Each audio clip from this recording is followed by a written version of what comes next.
Thank you for calling Late Night Taco Delivery. If you are calling to place an order, unfortunately the store is closed due to the fact that we are about to record a podcast. We'll be closed for another half an hour-ish. If you're calling to listen to the show, congratulations, you are just in time. So kick back, relax, and enjoy.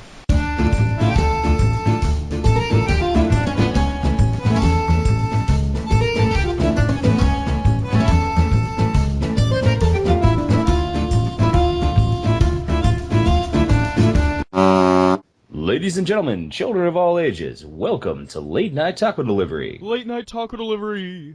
Yay! I'm your host, Daniel Gill. And I'm Jonathan Knoll. And we're here to talk about nerd stuff. As always. As always. So how you doing, my friend? I'm doing okay. After, watching the Jim Henson funeral.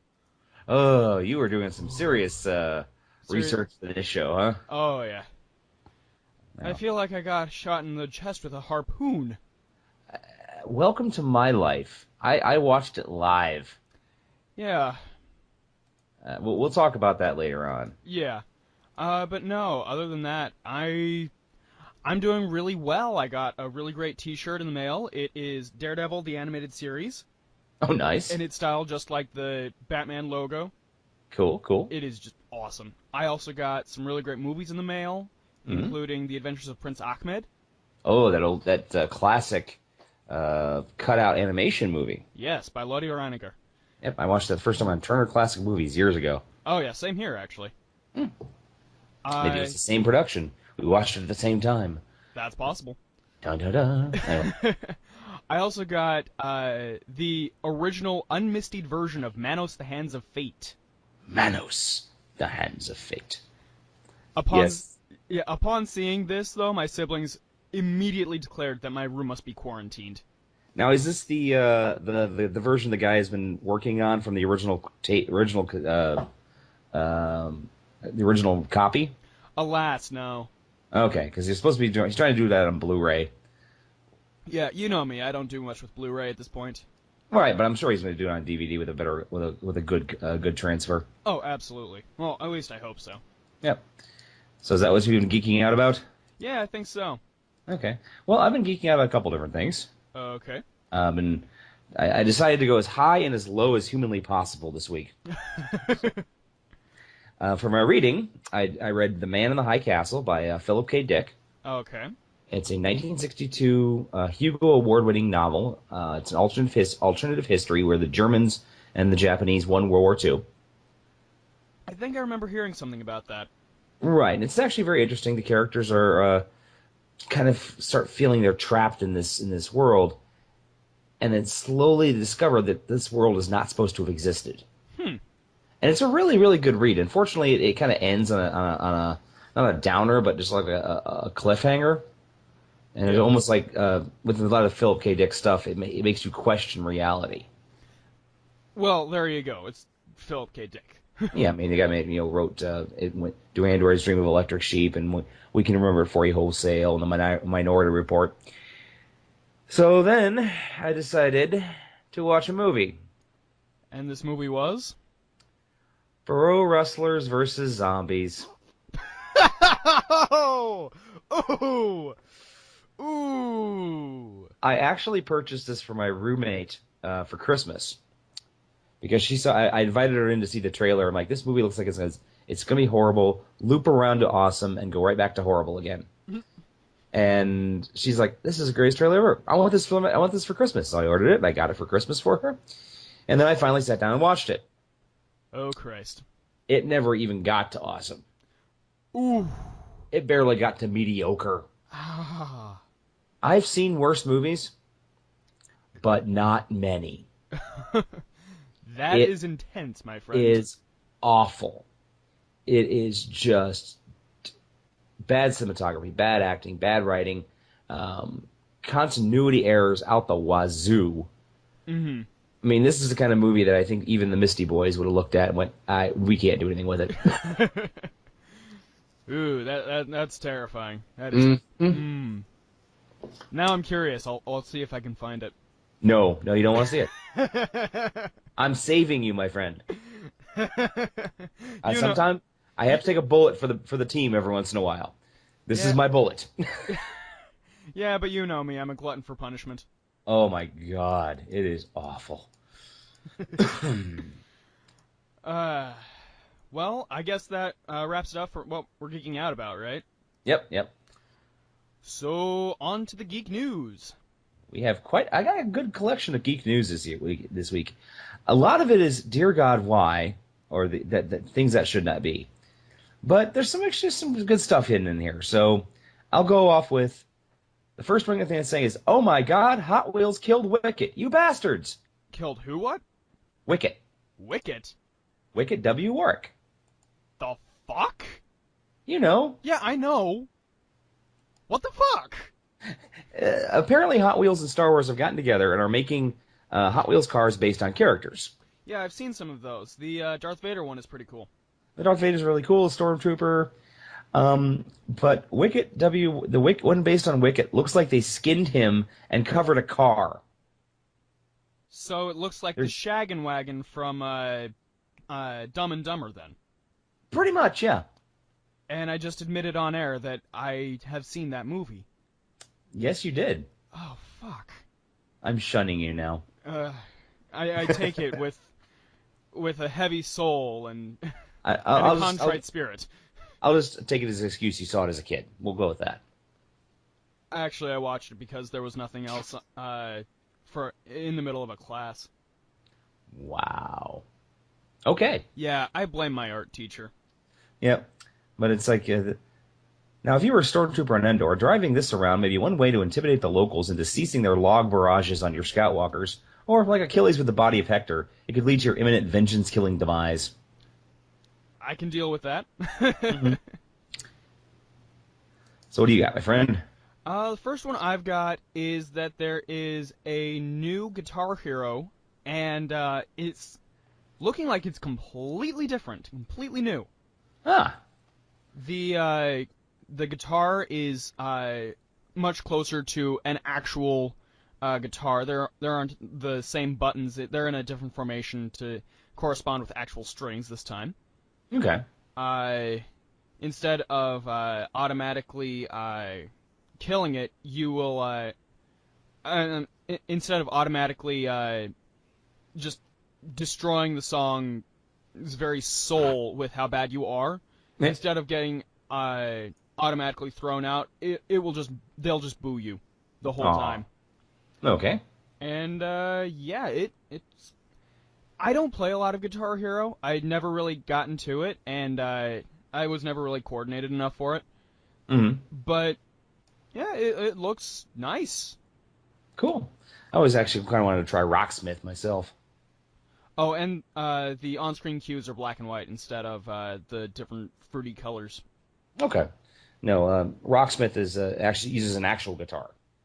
Yeah, I remember. Similar idea. Yeah, I remember you telling me that. Mm-hmm. So one of these days I'll pick that up. All right. Author suing Joss Whedon claims he stole idea for Cabin in the Woods.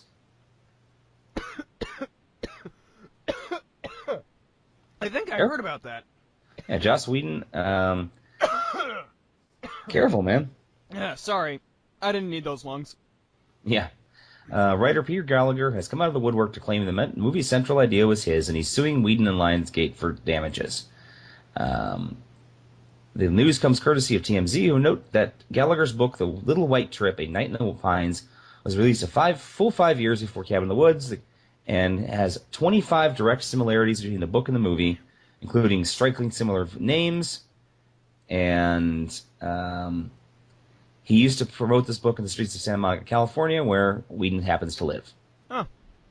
So right now it's going to court, and we'll see what happens. All right. I actually have one that will charm everyone, actually. Aww. So there's this guy out there. I didn't catch the name, unfortunately, but he released a video called Never Had a Friend Like Him. And it is this guy doing spot-on impressions of many of Robin Williams' most prominent roles. I had heard about that, but I never got around to seeing it. It is fantastic. I feel like I should play a little bit. Oh. Well, maybe I'll check it out myself later on. Make sure you do. It's fantastic, and it's on YouTube. Okay. Let's see. Well, shit that should not be. Oh, Christ. Archie versus Sharknado. What the fuck? Yeah, apparently Sci-Fi Channel and Archie Comics have teamed up for a 48-page special edition to be released on the day that Sharknado 3 goes live, and it involves it's July 22nd, and it involves a crossover between Archie and Company and the Sharknado. Yes. And Now, that's the only information they have. now I'm picturing two sharks from the Sharknado eating Betty and Veronica, and Archie just can't decide who to save. I'll save you, Betty. Wait, I'll save you, Veronica. I just can't decide. Meanwhile, Jughead has like completely chopped off his hands, all Ash from Evil Dead style, and is just slicing sharks left and right. And worse, he's like straps sharks to his hands and uses them like buzzsaws. Oh, I like that. But also in the same vein, apparently this week or last week, another Archie crossover was released. Archie versus Predator. Yeah, apparently the gang win an all expense paid trip to a tropical island, and the Predator hunts them down. Oh, how charming. Yeah, whoever's in charge of Archie is having way too much fun or way too much drugs. That's the only thing I can think. Well, today is 420. This is true. I do not partake, but go for it. All right. Same. So we're both pretty passable fans of Rush, right? Oh, God, yes. There is a guy with this pretty kick-ass marionette, and he just nailed the drums to Tom Sawyer on cans. Holy cow. Yeah, it's incredible. Post that to the website. I want to see that. All right, your wish is my command. Okay, while you're doing that, this is for our computer nerd friends. Mm-hmm. It is 50 years since Moore's Law went into effect. I read something about that last night, yeah. Yeah. Basically, the idea is that Moore noted the exponential growth in the development of silicon made world protection. The density of electronic circuits will double every year, while the cost of producing will drop at a similar rate. And that has been going on for the past 50 years. Mm-hmm. And now it's basically true. I mean, your average cell phone today has more computing power than most PCs of the 90s. Oh, yeah. And definitely far more than most computers of the 90s had more power than what they used to send the man to the moon. Yep. So Moore's Law, if it continues going on, we're on our way to the Oasis. Awesome. I'll buy Can't wait. 5, as you say. Well, here's one. Doctor Who seasons featuring David Tennant are going to be airing on Disney XD. So, for all of you who are way behind on David Tennant, good news for you. That's an interesting juxtaposition there. Yeah, I wasn't expecting it either. Huh. Well, he is the most popular of the newest Doctors. Yeah. And there is definitely a large Tumblr contingent that loves Disney XD. Yeah. They really, really enjoy Gravity Falls and Phineas and Ferb. I've heard really good things about Gravity Falls. I might end up looking into it. I watched the first season and I actually really enjoyed it. All right. It was very well done. I mean, the animation style takes a little bit to get used to, but it's very cleverly written, and it's the best way I've heard it described is like X-Files for kids. That already has promise. Mm-hmm. I mean, and the thing is the creators have hidden all these secrets and Easter eggs in the games.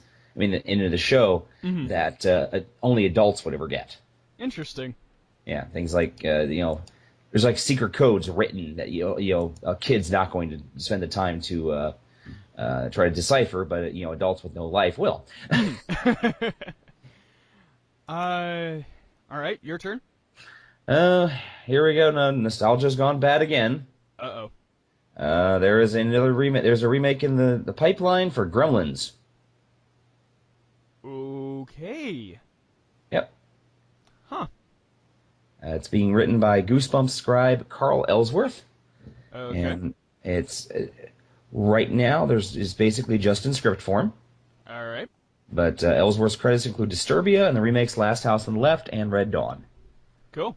So Basically, Warner Brothers is delving deep into their archives to find stuff that made a lot of money, and they want to see if they can do it again. There you go. Speaking of animation places with animation studios, Okay. have you heard about the new Studio Ghibli film? No, I have not. Yes, it is called When Marnie Was There. It is about a troubled girl and her unusual friend, very Studio Ghibli. Okay. And the official U.S. trailer was dropped just this last week. Excellent. So, looks cool to me. Well, considering Studio Ghibli is supposed to be shutting down, so it's probably the last movie to go out on.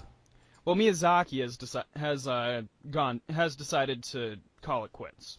Really? A couple times now. So no, I'd read somewhere they said that basically Ghibli said they were going to be closing down shop because he's leaving. Oh. But I could be wrong.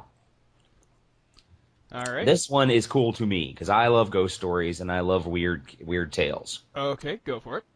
Haunted Winchester Mystery House to allow overnight stays and booze. I think I read something about that too. Okay, are you familiar with Winchester Mystery House? No, can't say I am. Okay, Sarah Winchester was the wife of the heir to the Winchester gun fortune. Right. Winchester Repeating Arms. Mm-hmm. And she lost her husband and her child both in a very short amount of time. And she kind of went crazy over it. Mm-hmm. And this was during the late 1800s, during the big spiritualist movement. So she consulted a psychic and wanted to know why these horrible things were happening to her and her family. And the psychic told her that she was being haunted by the ghosts of everyone that had been murdered by Winchester rifles. Dude. And the only way she could stop them was to start building a mansion and never stop. Mm-hmm. So this place covers 6 acres and has 160 rooms. It's a labyrinth of false doors and stairs that lead absolutely nowhere, with weird angles and windows and doors that don't go anywhere or open open right into like the second floor has a door that opens up and goes straight to the ground. Okay, that's freaky. But now, a special permit approved March 5th by the San Jose Planning Development would allow overnight guests at the city landmark. They would be allowed to stay in the pump house, caretaker's residence, and foreman's quarters. There will also be a restaurant will be open there. And the owner of the business has also granted approval to allow the consumption of alcohol across the entire site. Splendid.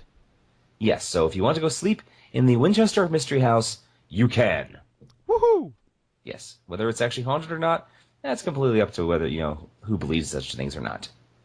There you go. But I've always felt that the Winchester Mystery House would make either the greatest or worst Half-Life level ever. Because Deathmatch would be awesome, except there's 160 fucking rooms. You'll never find anyone. Just do it as a mod. Exactly. Just like, go as a mod, and you're running around, and you can't find anyone. And then suddenly you come around a corner, and there's a huge fight, and everyone's dead, and you're like, I win. So, anyway. All right. Well, I guess we should spill the beans on this one, because this one made me go, Okay. The newest Star Wars Episode 7 Force Awakens teaser dropped. Yes. Now, I'm going to play the last few seconds of it, just the Harrison Ford bit. Okay. So. Chewie, we're home.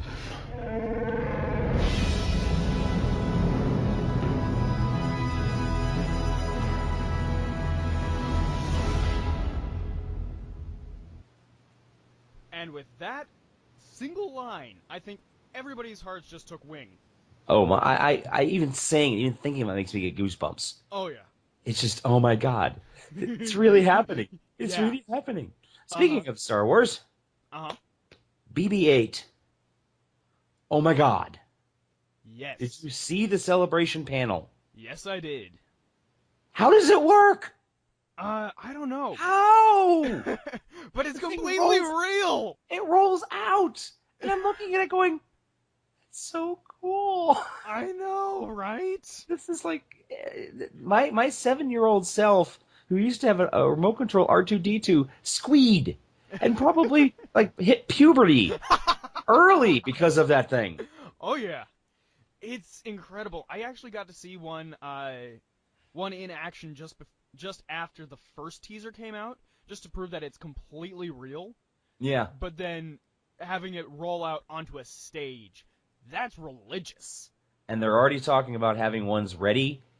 They're having ones available in toy stores by December, controlled by an app on your phone. That's incredible. I want 5. I'll take 5. And we'll each take 5, and we'll bounce them against each other. Together we have our own army. Bow down before us!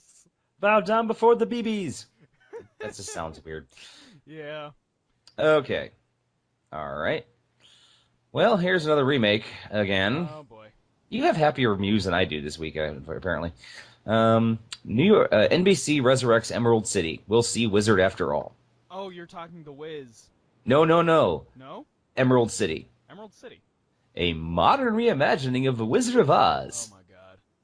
In the blink of a tornado eye, 20-year-old Garthy Gale and her canine police dog are transported to another world, one far removed from our own.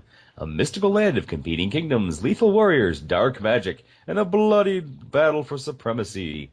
This is the fabled land of Oz in a way you've never seen before, where wicked witches don't stay dead for long, and a young girl becomes a headstrong warrior who holds the fate of kingdoms in her hands. That just made me want to drink. Heavily. Yeah. I saw this movie. It was called Tin Man. Mm-hmm. It was on Sci-Fi Channel a few years ago. It was not bad. It was long. It could have used an editor, but that's basically what this is. It's a gritty reimagining of The Wizard of Oz. I swear, we're gonna have to do a show drunk sometime. Seriously, when you hit 21, we're gonna do that. Perfect. I'm so in. Yes. Okay. Your turn. All right. We have new and exciting photos of Jared Leto as the Joker. He looks so happy with his green hair. I know, right? And I don't know. I feel like it's really too short, but it's a choice. Yeah, I mean, he had very short hair in The Dark Knight Returns. Yeah. So I can see it. I'm willing to give it a shot. And until I see him in the full makeup and everything, I'm still reserving judgment. Yeah, I mean, the picture that I've got up right now is the green hair and just the lipstick. Mm-hmm. But yeah, it's a choice. Yeah, I do hope that the movies continue on, just so I can see Ben Affleck kick his ass.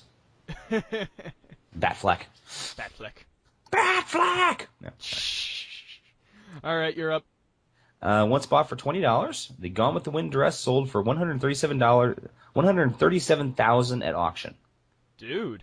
The outfit worn in several scenes of the 1939 Gone with the Wind by Vivien Leigh has fetched $137,000 at auction. That's a pretty healthy profit for the collector who bought the outfit decades ago for a mere $20 as it was on the verge of being tossed out. Cool. It was the most sought-after item among roughly 150 pieces of Gone with the Wind memorabilia on sale in auction, and they came from James Tumblin, who used to work at Universal Studios. And apparently he came across it while doing a research at a costume company in the 1960s, and they told him that they were throwing it away. He's like, I want it. So he basically grabbed it, stuck it, and it's a little faded, but it still looks pretty good. Good. So that's a little happy news. That is some happy news. Apparently, just a quick aside, there used to be a show on Sci-Fi Channel called Hollywood Treasure. Yes, I think I remember hearing about that. It basically was about a Hollywood guy who traveled around and found Hollywood artifacts and sold them. Huh.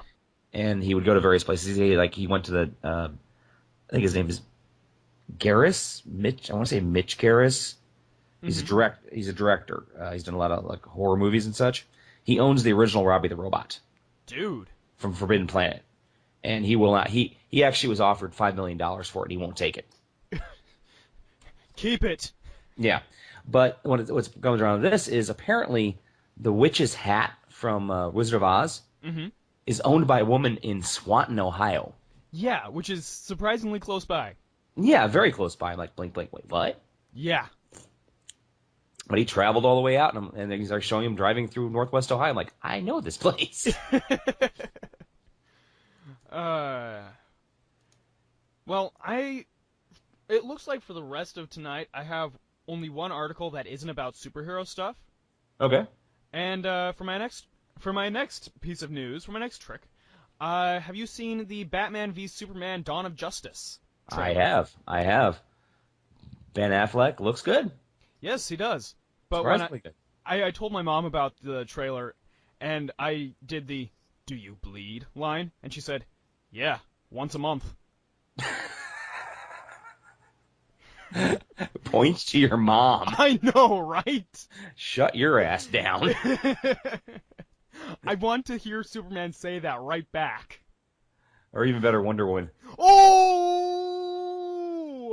Ooh! Oh, Have Batman going, ew. Apply ice directly to burn. Uh-huh. Oh, man. And, of course, this new trailer has spawned a bunch of parodies now. We've got Christopher Reeve and Adam West, and we've got Christopher Reeve and Michael Keaton in the same thing. And it's all very cool looking. Yeah. I'm looking forward to the movie. I'm willing to watch it. I'm not as excited as I am about some of the other movies that are coming out, but I'm willing to give it a shot. Honestly, it's these DC movies have no joy. There is no joy here, so I just am not excited at all. Sadly. Yeah. I don't know. I think Jared Leto as Joker might bring some joy. I don't know. We'll have And to Harley see. Quinn. Yeah. Okay. This actually relates sort of to tonight's theme. Mm-hmm. Kermit, is that you? Newly discovered species of frogs looks awfully familiar. Oh? Like other varieties of glass frog, the newfound one sports semi-translucent skin. It was discovered in Costa Rica. But I can't even begin to pronounce its Latin name, so I'm not going to try. Yeah, I wouldn't. It really stands out due to its bright green coloring, black and white eyes, and most importantly, its undeniable resemblance to Kermit the Frog.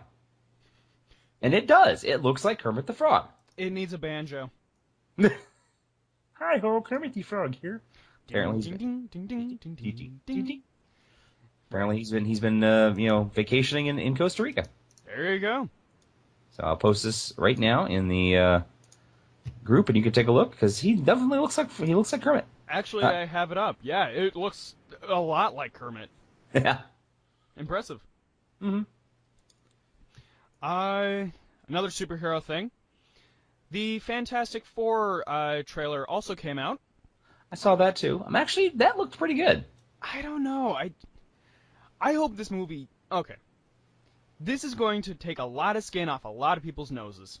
And I'm sorry in advance. But I hope this movie sucks. I hope it sucks badly. May I guess the reason why you're saying that? Go for it. So Disney gets the rights back? Yes. Bing, bingo. You see, at the same time, though, I can already see where certain cracks are already forming for me. All the characters are way too young. And they're throwing in too much interstellar bullshit. Mm. I mean, I don't have high hopes for this movie, and I started out wanting no hope for this movie, so... Well, the way I look at it is that originally they were kind of young, if you read the original Fantastic Four. Yeah, but not that young. Yeah, and also the whole thing about flying into space and getting bombarded with cosmic rays really doesn't work in a modern-day setting anymore. I don't know. So you have to go through, dimensional portals to do that. Then do something with the fucking Tesseract, man. Oh, wait. They can't. See, that is why I want this movie to suck, and suck badly. Fair enough. Your turn. Oh, all I have left is one thing. I have 3. You go ahead, man, because mine's another shit that should not be. Alright. Okay, I've got a lot of trailers tonight, too. Wow. Have you ever read a story called The Little Prince? Yes. I read that many, many years ago, and I've seen the original live-action version with Gene Wilder. There is a new one in the works, apparently. And the second trailer just dropped. Now, The Little Prince, for those who don't know, is an utterly charming story. French originally, and it's about this guy who, in the middle of a war, I don't remember which one, is shot down and is stuck with a non-functioning plane. And he meets a tiny prince that just changes his life. And it's just, there is no other word for it than utterly charming. And, yeah, it's being done by a fellow named Mark Osborne, and it's bound for Cannes. Nice. No, I just remember the live action version also had Bob Fosse as the snake. Oh wow! And if you watch it, mm-hmm. you see where Michael Jackson got his moves. Seriously, I mean everything from the moonwalk to the crotch grab, it's all right there. Okay. So it's definitely worth watching. Anything else could see Gene Wilder sitting forlornly in a field of flowers because that's hilarious. It's supposed to be this really touching moment, but it's because he's the fox. He's the fox who forms a friendship with the little prince, but for whatever reason, the little prince leaves him, and the fox sits all forlornly. But because it's Gene Wilder, he's just like sitting like a fox in a field, and it's hilarious. Huh. I'll have to see if I can find this movie because I've never seen it. It's definitely worthwhile. All right. Hey kids, everything is awesome. Uh-oh. Yeah. You remember the Lego Movie? Yeah. Do you remember? Did you ever get to see it or anything like that? No, I did not, unfortunately. Okay. I heard it was very funny though. Oh, I liked it. The treatment that they gave to Lego Batman is getting its own movie. The Lego Batman movie, to be exact. Wow. Yes. Because everything is darkness. I'm just really starting to notice everything we're covering anymore. There's nothing original.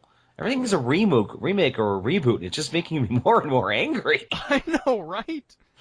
And it's just like, why? And actually, no. The reason is because every time they dare to do something original, it tanks. Yep. You know, Chippy tanked or Chappie tanked. Yep. Jupiter's Ending tanked.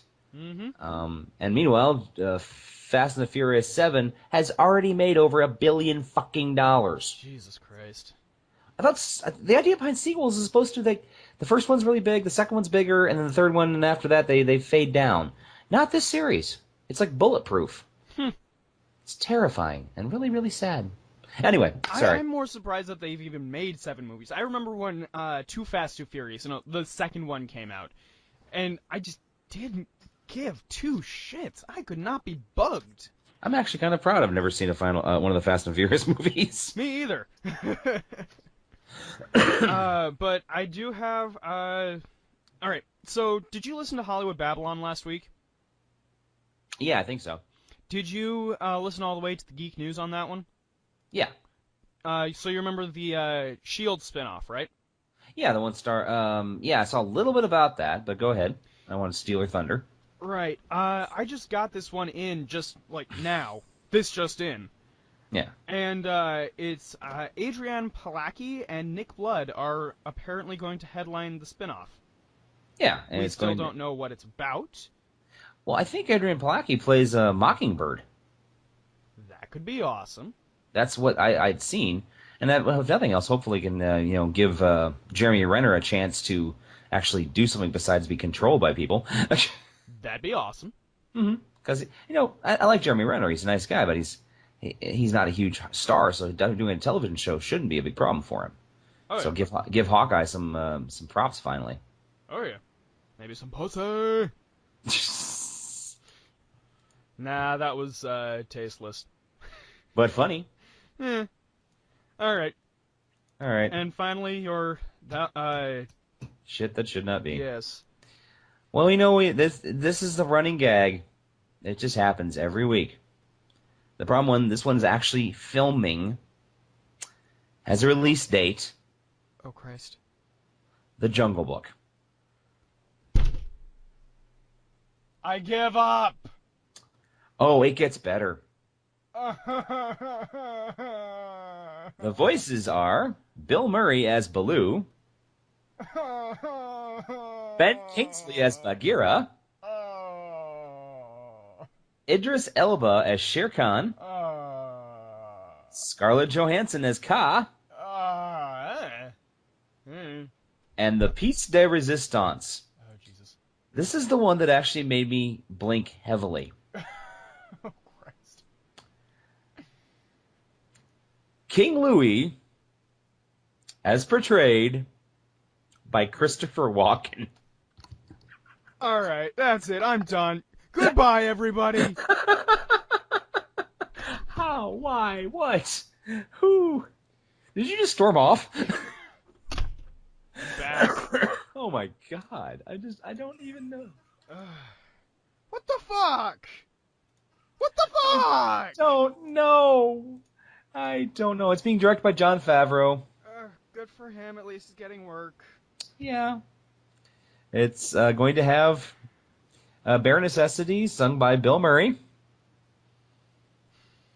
And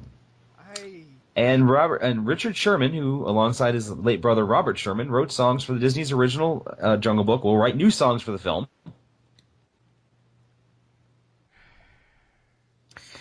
I got nothing. I'm just.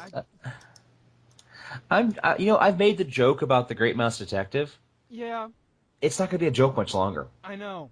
It's coming. It's on the horizon. It's starting to get ready to come into port. Riding on its giant war horse, resplendent in its glittering, and wielding its large scimitar above its head, emitting a war cry. Honestly, the though, Great Mouse Detective. No, to be honest, I'm still kind of surprised. I have not seen any announcements for Little Mermaid. Yeah, it was recently a Broadway show. Yeah. Or Lilo and Stitch. I could see Lilo and Stitch. Actually, I'd like to see a 20 years later sequel. Ohana means family. And maybe give Stitch a bigger vocabulary. Yes. Or at least give me more voices I can do. Yeah. But yeah, so I think that wraps it up for the Geek News. Oh, thank God for that. Oh, Christ. Disney, shut up. Stop it. Mm-hmm. Stop it. Oh, my God. Stop it. This is just absolutely masturbatory. Ugh. Well, I guess it's time to move on to part 2 of our Jim Henson special. Okay. And, we left off last week just before the, just into the 80s. Mm-hmm. And we last talked about the Dark Crystal. Yes. Now, we have covered the Dark Crystal before in our fantasy episode. Mm-hmm.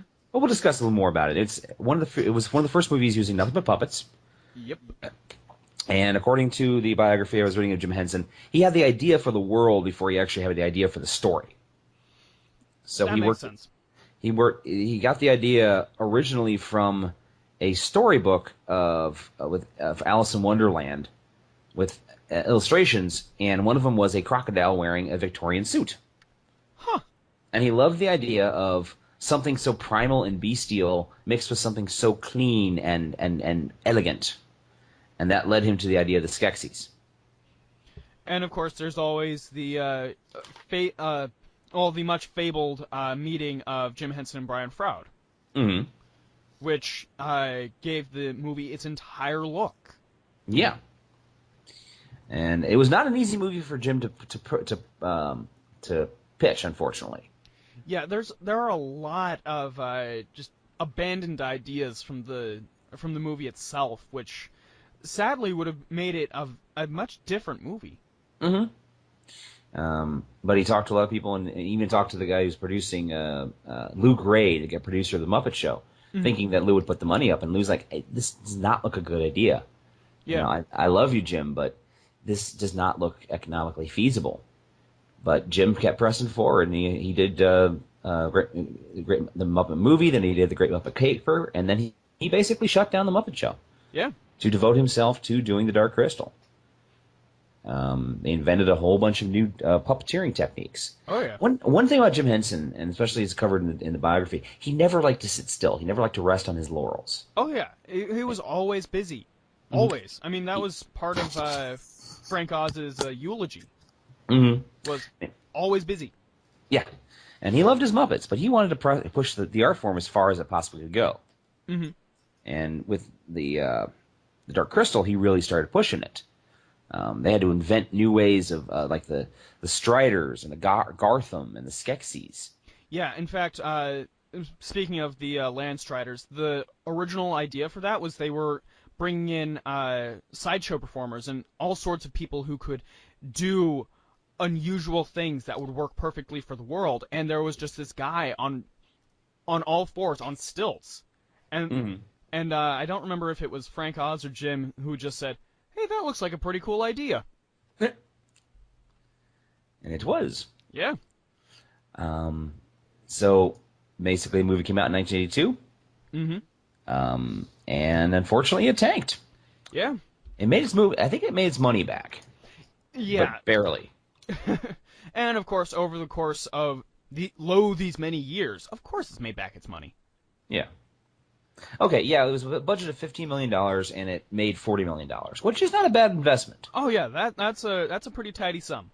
And the soundtrack by Trevor Jones, which is still one of the most beautiful ones ever. Oh God, yes. I actually listened to that very soundtrack almost repeatedly during my junior year of high school. Because it is just gorgeous. Yeah. And we also have the Dark Crystal to thank for creating the Jim Henson Creature Shop. Yes, which became a point of contention with Jim and various people. Yeah. Well, he had the Creature Shop and he had the Muppet Shop. Mm-hmm. And he was spending more time at the Creature Shop, and the people that ran the Muppets, they were still doing stuff like the Muppets Take Manhattan and all the guest shots and such. But they needed his hand to help guide them, and he was too busy with the Creature Shop. He'd mentally moved on. It was almost like what Walt Disney did in the 50s. Yeah. When Walt Disney went from being all about animation to being all about Disneyland. Mm-hmm. And it really started to suffer in the animation studios because there was no one guiding them. And that's how you get the eventual decline of the 80s and such. Mm. I mean, there's unfortunately, a lot of bad Muppet stuff from the 80s. Yeah. Muppet Television is which immediately springs to mind. And then we also have other great films such as Labyrinth that come in out of the Creature Shop, and of course we have to mention The Storyteller and productions outside of that. Yep. Labyrinth was actually designed because Jim took a long, hard look about people's complaints about Dark Crystal, and they said, okay, so you don't have any human characters to relate to. All right, we can write a story about that. So they conceived the story of Jareth the Goblin King kidnapping the baby brother of Sarah, Yes. played by the amazing Jennifer Connelly. Yes. And the amazing Jennifer Connelly before she had her amazing breasts. I'm sorry, that woman is stacked and gorgeous. You're not wrong. I remember seeing her in The Rocketeer. I'm like, oh, Agatha. Well, especially since the character she's playing in there is based on Betty freaking Page. If you know who Betty Page is. I do. Okay. And basically put together a series. And as we mentioned in the past, Labyrinth was written with the help of Terry Jones of Monty Python, drawing on Brian Frode's sketches for inspiration. Also includes work by Laura Phillips, who had previously written several episodes of Fraggle Rock, which we should discuss at some point this evening. Oh, yeah. Because that was actually next. Okay. And George Lucas also worked on it. Mm-hmm. And he was the main producer. And unfortunately, it tanked again. Sadly. Well, one thing I do remember about it, it was a budget of $25 million and it only made $12 million, which I think is all right. But it's one of those movies I think is made up in like video sales. Oh, yeah. Absolutely. But the one thing I remember about the movie, even at the time, the music was really bad. Yeah, it kind of sounds like all of Bowie's rejected songs. Yeah, it's like the stuff he wrote in the toilet, you know? It's like he was trimming his cuticles and singing absent-mindedly, and then somebody has a tape recorder and like, we're gonna use this. Jump, magic, jump. No, you do. Dance, I must admit. No, I must admit, it is fun when you can say, "You remind me of the Babe." What Babe? The Babe with power. What power? The power of voodoo. Hoodoo. Voodoo. You do. Do what? Do what? Remind me of the Babe. You know you have good friends when you can say that. Oh yeah. And they know exactly what you're talking about. But no, it's a great classic cult film. I basically put it. Gorgeous. Go ahead. I still like. My favorite parody of that is from the Man Who Fell to Earth review by Owen Citizen, which is it reminds me of the song. What song? The song from the album. What album? The one about Stardust. Who does? The Dust does. What reminds me of the song? That's awesome. But yeah. You were saying? Yeah. It was another technically brilliant film. Absolutely. And it actually has the largest puppet ever conceived. Yes, that's the door one, isn't it? Yes. I don't know if it's still the biggest one of all time, but up to that moment, it was the biggest puppet that had ever been built. Basically, for those who have not seen it, a door closes, and out of the door forms a giant suit of armor that comes and attacks Sarah and her friends. It's incredible. Yeah, it's gorgeous. Plus, it also dealt with a gentleman named Michael Motion. Sorry, I did not deal with the puppets. Michael Motion was another guy. In the film, you see Jareth playing with these crystal balls. Because Bowie has balls. Yes, it was, this movie was not subtle when it came to its innuendo. Oh, heck no. Some people said the movie's basically about Sarah going through puberty. And there are scenes that would support that, especially the junk lady. The junk lady, the ballroom scene. Oh which, my god. I must admit, is a good song. Yeah. It's one of the few good songs in the movie. But the whole ballroom scene is gorgeous. Mm-hmm. But yeah, Michael Motion is a contact juggler. And he was doing stuff, basically moving his hands back and forth and juggling the balls. And you must remember, he's behind Bowie the entire time and can't see where his hands are. Jeez. So they literally had a box of crystal balls. And they had to keep replacing him because he kept dropping them. He couldn't see what he was doing. Yeah, that makes sense. So they had to keep redoing the shots until they finally got it right. Sheesh. But it was pretty good. It was a very well done film. Mm-hmm. I remember seeing it in the theaters. And unfortunately, because of its failure, it kind of broke Jim's heart. Yeah. He never tried anything that ambitious again? Yeah. I mean, he did The Storyteller, which is pretty ambitious, but not nearly on the scale of Labyrinth. Plus, The Storyteller is like a half-hour TV show. Mm-hmm. So it is kind of limited in what it can do. Yeah. But why don't we go ahead and talk a little about Fraggle Rock? Yes, because that is directly next. Right. I don't know much about Fraggle Rock. I've watched some of it. I watched it on Netflix. Okay, what I do know is it was on HBO, mm-hmm. in the U.S. anyway. And they were able to take the show and shop it all over the world. Yeah. Sort of like they did with the Muppet Show. Basically, all they did is they recast Doc and his dog with local actors for the English version and the Russian version and the German version and so on and so forth. Right, all the co-productions. All the co-productions. And otherwise, the puppeteering was all the same. Mm-hmm. Except they did do Uncle Traveling Matt sequences that were completely different for every nation. Really? Yes, according to the Muppet Wikia, anyway. Yeah, I did not know that.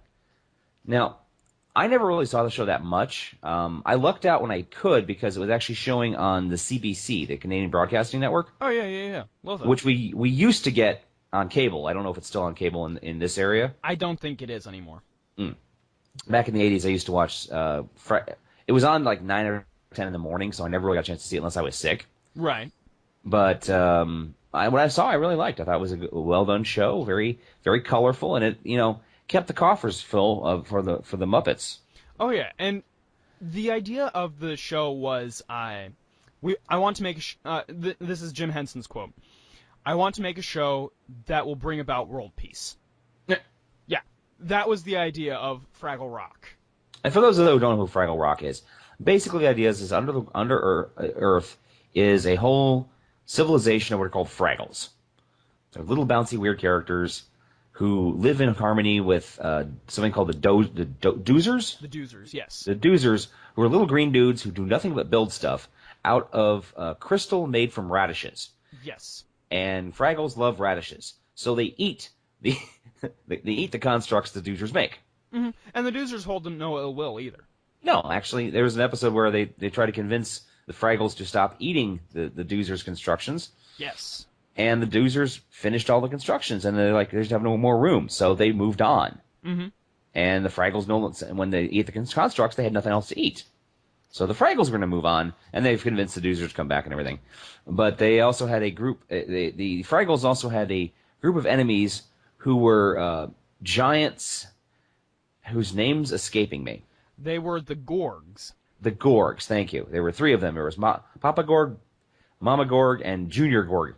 Yes. And Junior Gorg was always trying to catch himself a Fraggle, and always failing. And it's right in the opening with the, "Look, Mom, I got a Fraggle!"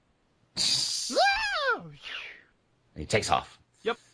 And Traveling Matt was the one Fraggle who wandered around the upper world, which is our world, and explored these strange creatures. Yes. And he would send postcards back every week. And it was funny because he'd send the postcards to Doc, who was the only male, the human character, who kept throwing out the postcards until Matt's nephew would rescue them. Mm-hmm. And so it was really cool. It was a very fun series. It would last a few seasons. Yep. Some amazing music, believe it or not. Oh yeah. Let Me Sing Your Song was Let Me Be Your Song. I heard it last night. I'm like, this is so cool. It was this catchy, awesome tune sung by Jim Henson, because he was slightly involved in Fraggle Rock, yeah, but not. He did the facial movements for King Gorg, the father character. Yeah, but he also, the only Fraggle character he did was a traveling minstrel. Yes. But that was a really, really cool character. Mm-hmm. And the show, like I said, lasted for a little while. And, pardon me. Yeah, no problem. It was on air from... 1983 was the pitch. 1983 to 1987. Yep. And then that feeds right into The Storyteller. The Storyteller and Jim Henson Hour, which, short-lived, aired on NBC in 1989. Yep. Now, there was also a lot of other short specials that Jim Henson did during that time period. Yes, including the Muppet Family Christmas. Muppet Family Christmas. I'm also thinking of Tales of the Bunny Picnic. I don't think I've ever seen that one. With Bean Bunny. Apparently, Jim decided he wanted to create a character who was horribly cute and eminently merchandisable. Yes, he wanted to create his very own Ewok. Yes, and so Bean Bunny is constantly looking adorable and cute and scared. Yep. Because people are shy, because he always is screwing up, so he's always getting yelled at, and he always is like quivering. It's hilarious. Yeah, he shows up on the Jim Henson Hour once or twice. Mm-hmm. And he's also plays a major role in the Muppets 3D production at Disney MGM Studios. Basically, that was the Muppets. That was actually the last time Jim Henson portrayed a Muppet was for that production. Really? Yeah, it's a 3D film in a theater where they tell the story of, they got the Muppet Labs are perfecting a 3D, and they got a computer generated character named Waldo who's running around screwing things up. Yes. And around in the theater around you, you've got the Swedish Chef working the projector, Waldorf and Statler up in the corner. The Penguins are in the orchestra pit, and they're all like audio animatronic, and it's hilarious because at one point the Swedish Chef and the Penguins get into a cannon duel. I think I've seen that. It's been a really long time. Yeah, and they basically are fighting back and forth, and it's hilarious. And at the end, it's like, oh, Waldorf and Statler is like, well, can we get up? We have time to go use the restroom? You can't, you old fool. We're bolted to the floor. And that's the original voices. But A Christmas Toy is actually one of my little favorite ones because it seems to have inspired a certain film. Oh, what's that? Let me describe a movie to you, shall we? Go for it. A favorite toy finds out that his owner is getting another toy. Toy and Story. is jealous of it. I just described A Christmas Toy. Yeah. Basically, the whole idea is he's a stuffed tiger who is finding out he finds out for Christmas that his little boy is going to be getting a new toy, and he can't understand this. He can't understand that he's going to get replaced, or that he's not going to be the number one for affections anymore. So he's going to sneak downstairs and wrap himself up in a Christmas present so he can be the new toy again. Interesting. And all the other toys are telling me it's a really bad idea. And one of the older toys, turns out she was the owner's original favorite toy, and she came to accept that she was not replaced, but it was just a different kind of love. And the new toy, the one that was that the tiger was all worried about, was a warrior princess who didn't know she was a toy. Wow. Uh-huh. Huh. So Toy Story, I'm not saying I ripped it off, but it was definitely inspired by A Christmas Toy. Yeah, that's arguable. It was one of those little special ones that Jim Henson had done over the years. One thing we forgot to talk about was Emmett Otter's Jug Band Christmas, Yes. 1977. I think we talked about it a little bit on our Christmas show. Yes, we did. I just watched it. It was the first time in 30 years, and I loved it. It was so cute. Anyway, so Jim, we're going back to what Jim was doing at the time. Yes. So 87, 88, 89, he's getting more and more into the creature shop. He's more and more into the technical aspects of the puppeteering. We kind of just grazed over the storyteller. Well, we're covering that right now. Okay, great. Okay. Then we have the Jim Henson Hour, which was a two-parter. First part was called Muppet Television. The second part was a series of specials that were done by Jim Henson's Creature Shop with things like, let's see, okay, The Lighthouse Island, which was a weird one, Miss Piggy's Hollywood, The Song of the Cloud Forest, and then a lot of them were also The Storyteller. Yes. Which were based on ancient legends and myths, sort of like Grimm's fairy tales, but not technically Grimm's fairy tales. Yes, which is incredible to me. Yeah, they collected from all different areas.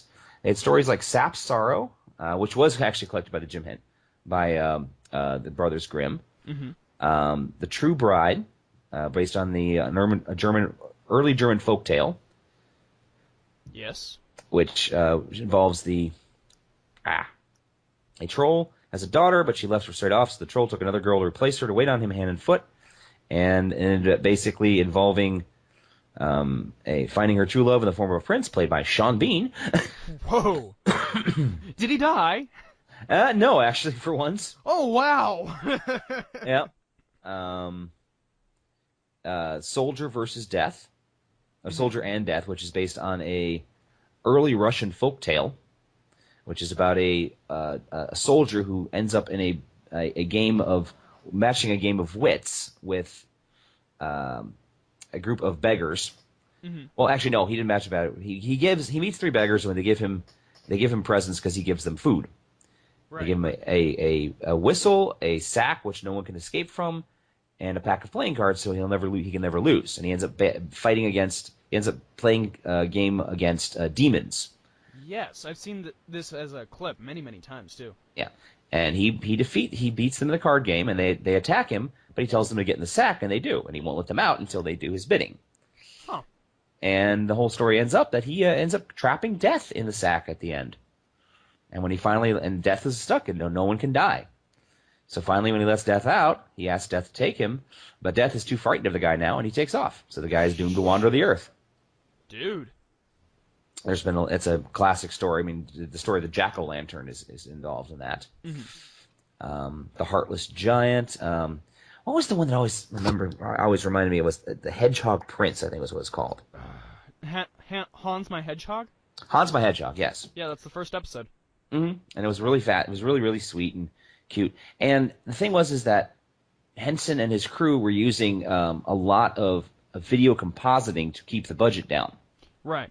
But it also gave this really wonderful dreamlike quality. Plus, you had John Hurts and his wonderful voice as the storyteller. Yes. Who, many years later would become the War Doctor. Yeah. The War Doctor and Ollivander from Harry Potter. Yeah. I mean, that's kind of one of those. Huh. Mm-hmm. No more! But yeah, they did that. Then they had... and unfortunately, we probably should say something about Muppet Television. Yeah, I guess. But it was bad. Yeah. It was they were trying to do the Muppet Show again with new characters, Mm-hmm. but it just didn't work. Yeah, it was not... It just didn't have the right soul for it. Right, sold them. Their guest stars were like Louis Anderson, Ted Danson, Buster Poindexter, Katie Lang. Mm-hmm. And their jokes weren't funny. Yeah. I wish it were, but they weren't. I think you're talking about Muppets Tonight, actually. I'm talking about them both. Ah. Yeah, by this point, like I said, Jim Henson himself had moved on to the Creature Shops, and the Muppets were kind of floundering. Yeah, it introduced very off-putting characters, too. There's like one... Digit. Hello? Yeah, I'm here. Sorry, you just broke up for a second. Oh, okay. But yeah, introduced very off-putting characters like Digit. Yeah, Digit, Zandra, Ubu the gorilla, Mm-hmm. and it was bad. I mean, there's nothing else we can say. Yeah, it's... And then slowly, and I guess we got to get to it, don't we? Unfortunately. Okay, 1989. 1989. He worked on Teenage Mutant Ninja Turtles. Yay! No, I was actually reading an article about the making of Teenage Mutant Ninja Turtles, and they knew they wanted to do some special effects that were not going to be capable of for the faces. Mm-hmm. And someone kept saying, just call Jim Henson. Call the Creature Shop. See if he's interested. We can't afford Jim Henson. Just call him. So finally they got hold of Jim Henson, and he went, I want to do this. So they did. Yeah. And they invented some new technologies for the heads, and the rest is history. And Teenage Mutant Ninja Turtles is so much better than the Michael Bay abomination. Also in 1989, Henson was in... Jim Henson was no longer really the businessman that he once was, so he was trying to sell off his company to Disney. Right, because Disney at the time had a very good history of keeping older characters alive, keeping them relevant. And Disney was very interested. Yes. I mean, I actually remember going to Disney World in '89 and seeing some of the stuff that they built, like the Muppets 3D and a Muppet show, like a live show they were doing. Mm-hmm. And this was all during the negotiations. It was like Disney going, look, Jim, this is what we do with the characters. Look. Yeah. And it was cool. I enjoyed it. And then it happened. Yeah, in '89, he said he felt like he had a persistent head cold. Mm-hmm. And it just kept getting progressively worse. And he was one of those guys who really did not want to bother anyone. Oh, yeah. Well, he was always too busy as well. Yeah, he was too busy. He didn't want to let people know how he felt. Finally, he went to the hospital. In May 1990. May 1990, they checked him out, and unfortunately what had happened was he had a very, very virulent case of pneumonia. Yes, it's called Group A streptococcus. Yeah, which could have, if he had gone earlier on, could have been cured with antibiotics. Mm-hmm. But by the time he was there, it was just too late. Yeah. And Jim Henson passed away in May of 1990. May 16th, 1990. And I remember that day so vividly. I wasn't even sperm yet.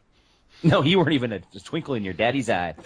No, I was in high school, and I came home from school about 2:30, 3 o'clock, and the paper had already been delivered for the news for the day. The Sentinel Tribune had already been delivered, and the newspaper was lying on our front porch, and I saw a picture of Jim Henson on the cover. I'm like, oh, cool, there's an article about Jim Henson in the paper.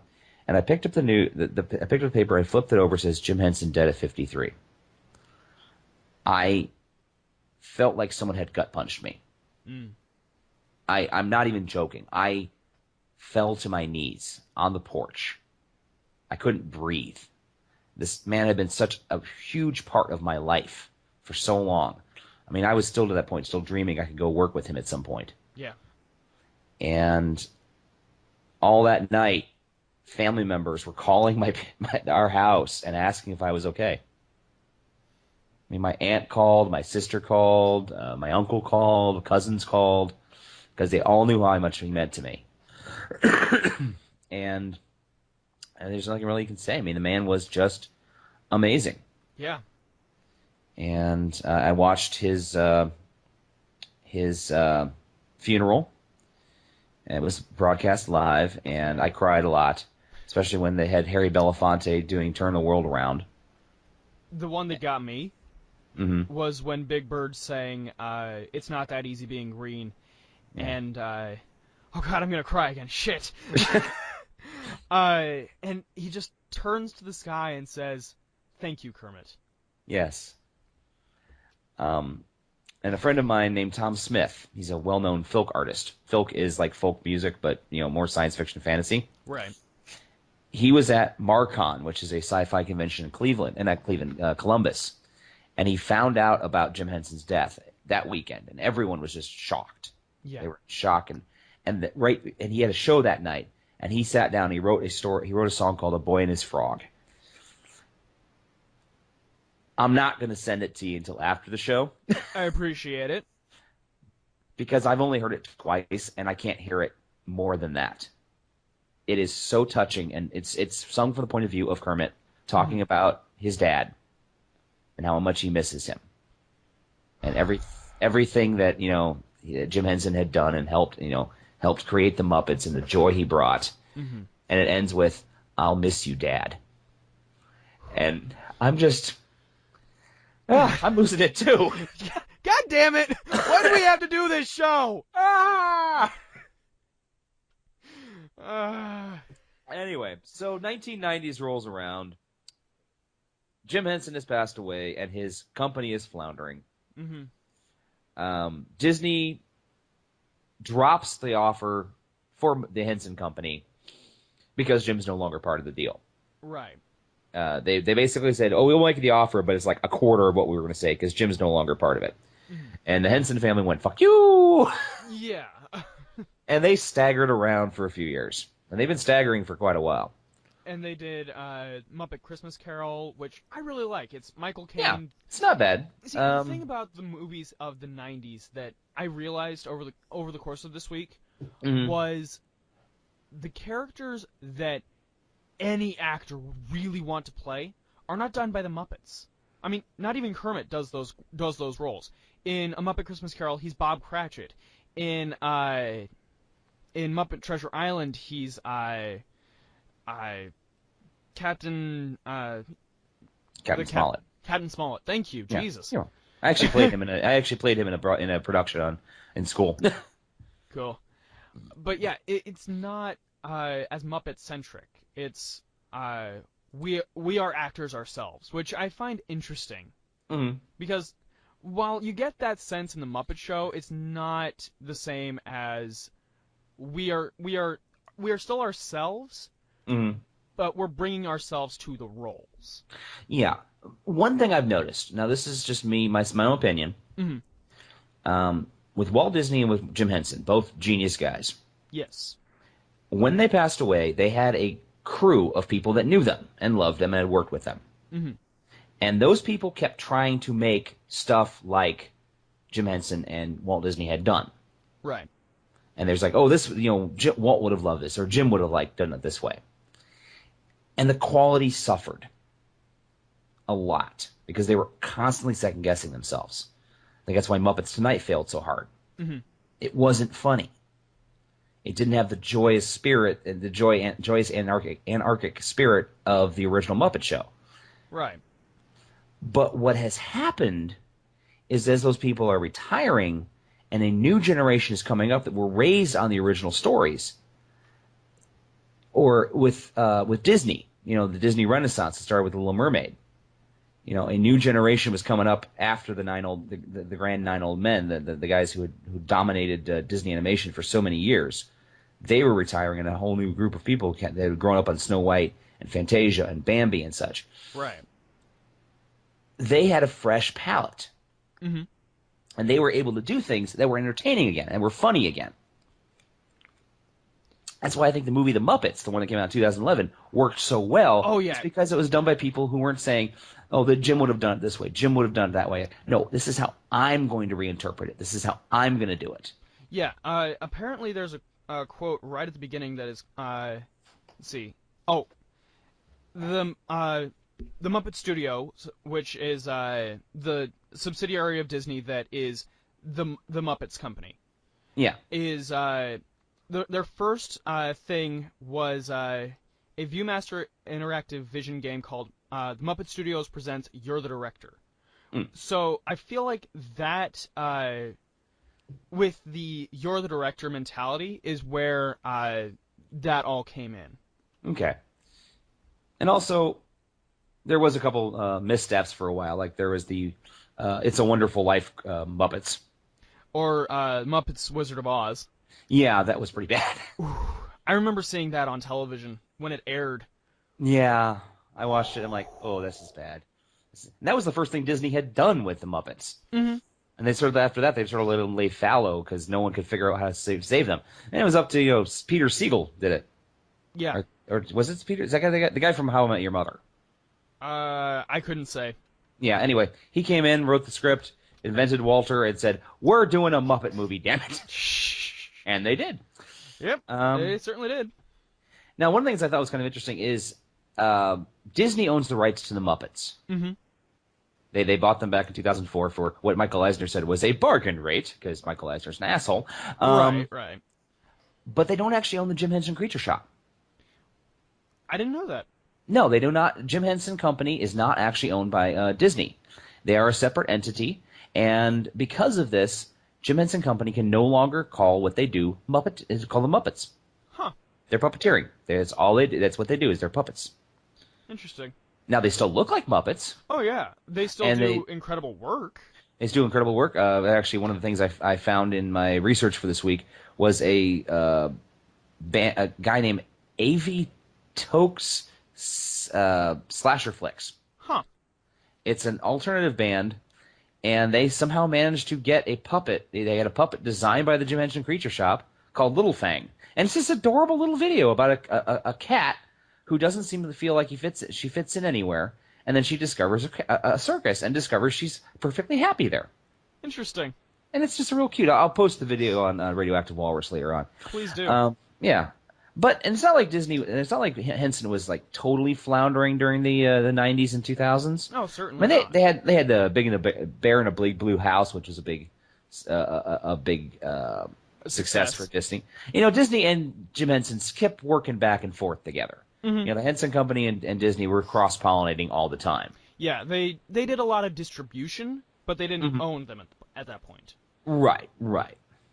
Which is why at the very beginning of Muppet Treasure Island, which still to this day is absolutely one of my favorites, if only because Tim Curry is awesome in that one. Yeah. I mean, he is Tim Curry at his most Tim Curryness. It is just perfect. Anyway, and then I made the mistake one night of watching that right after Rocky Horror Picture Show. Oh, God. It was beautiful. Okay. Tom Smith, the guy I was talking about earlier, Yes. he's written a musical, The Rocky Horror Muppet Show. No. Yes. No.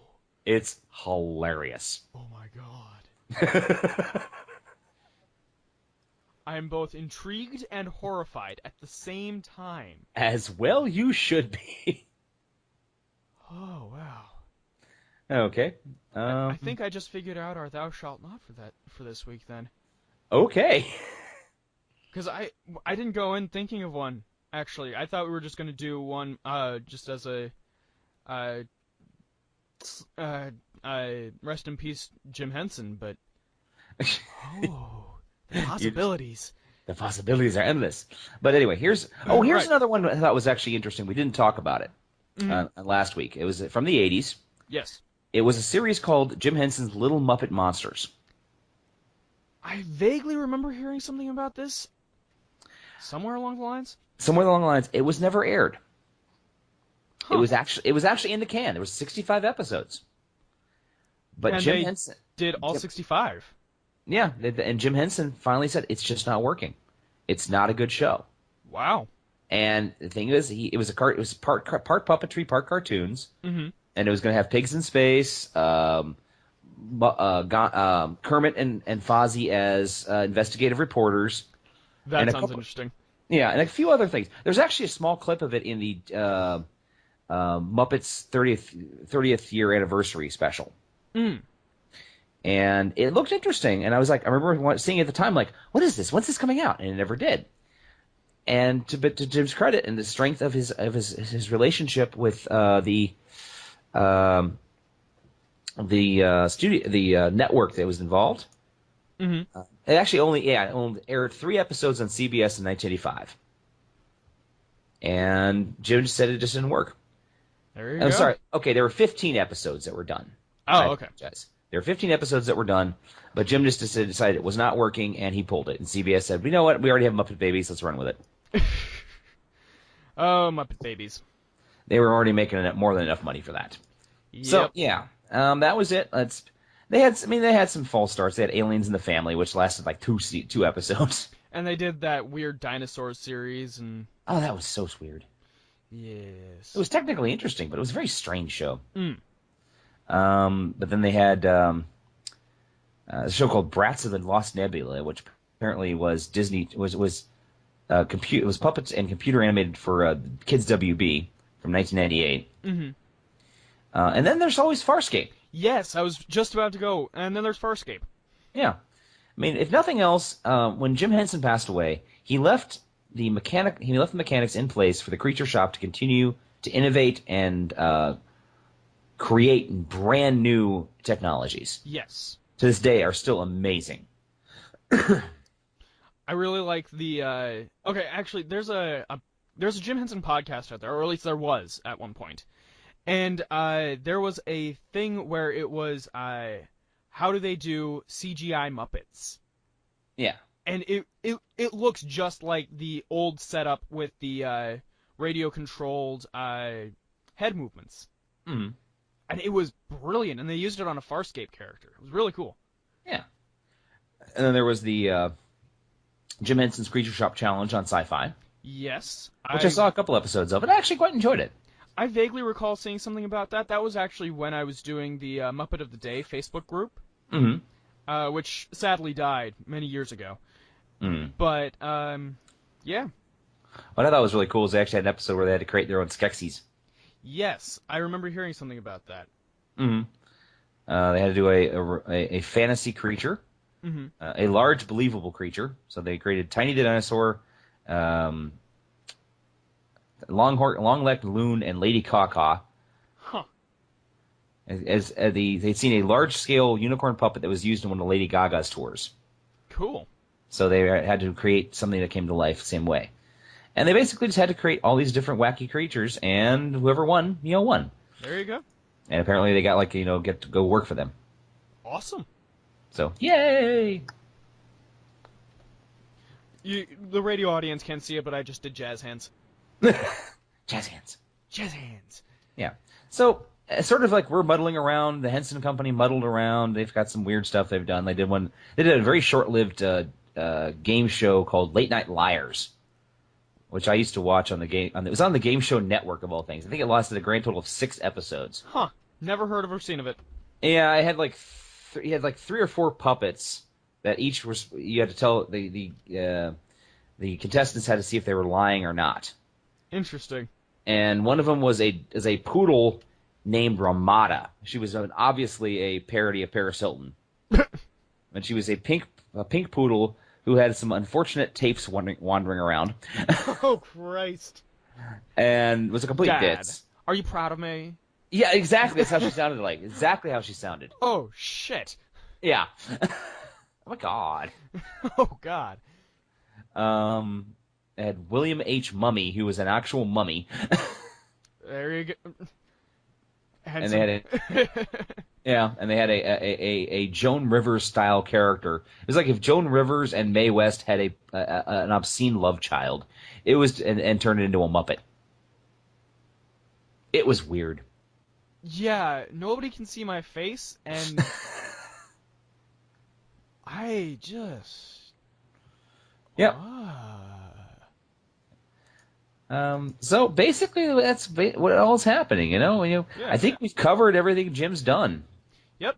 Well, we've covered the overview. I mean, there's so much Jim did. Oh yeah. I mean, even the company went on and did Mirror Mask, mm-hmm. which I've not seen and I really want to. Me either. I think there's also a James and the Beanstalk movie out there that they did as well.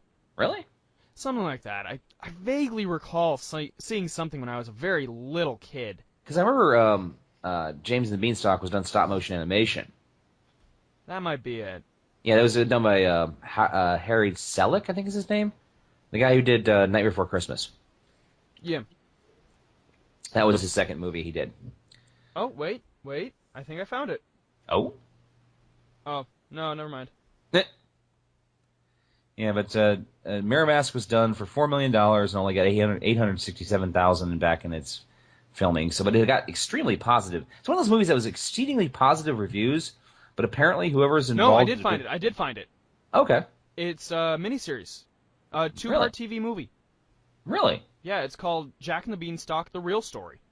Oh, okay. Cool. Yeah. Huh. Neat. Yeah. I'll have to see if I can dig it out again and find it. All right. Well, basically what we've been trying to say all this for the last two podcasts is, Jim, we salute you. May you go on to that great Muppet theater in the sky. And may you continue to please children and adults of all ages forever and ever. Amen. Why are there so many songs about rainbows? And what's on the other side? I don't think we should do our Thou Shalt Not. I think we should leave it at there. Yeah, I think you're right. Out of respect for Jim, we know we did a great Thou Shalt Totally last week. Yeah. Oh, speaking of which. Oh, yeah, go ahead. I have seen some shots from the pilot. Have you now? Yes, and they have announced their the guests for the first episode of the pilot. Ooh. And don't get too excited. Topher Grace from That 70s Show. Okay. Apparently they're doing something set in the Civil War. So imagine Civil War Muppets. And the actress Elizabeth Banks. You gotta start somewhere. Yeah, let's see. I actually don't know who Elizabeth Banks is. So, she's, let's see. Oh, she's been in the Hunger Games. Yeah, she plays Effie. Okay. She was the voice of Wild Style in the Lego Movie. Okay. She was in 30 Rock and Pitch Perfect. She's in a lot of stuff. She's not a big star just yet. Right. She was Miri in Zack and Miri Make a Porno. Oh. Which I still haven't seen. I need to see that. But there's your Kevin Smith connection. But yeah, and basically the whole thing is about Kermit and Fozzie are trying to pitch these new executives on a new Muppet show, and they seem rather against the idea. Okay. But it's sort of like with the Muppet movie. It's like, come on, man, give us a shot. We can do this. There you go.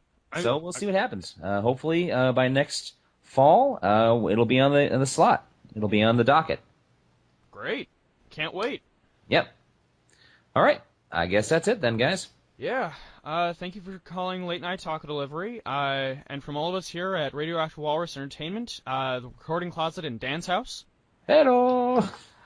Have a good night. Have a good night, guys. Late Night Taco Delivery is performed by Daniel Gill and Jonathan Knoll, and was created by Daniel Gill. New Bizarre opening by Jonathan Knoll. If you have questions, comments, or a suggestion for a future show, drop us a line on Twitter at Radio Walrus Pod. Like Radioactive Walrus Entertainment on our Facebook, or subscribe to our official YouTube channel, Radioactive Walrus. That's Radioactive with a capital R, Walrus with a capital W, and no spaces. Thank you for calling Late Night Taco Delivery. You may now place your orders. This has been a production of Radioactive Walrus Entertainment. John, what do chickens say?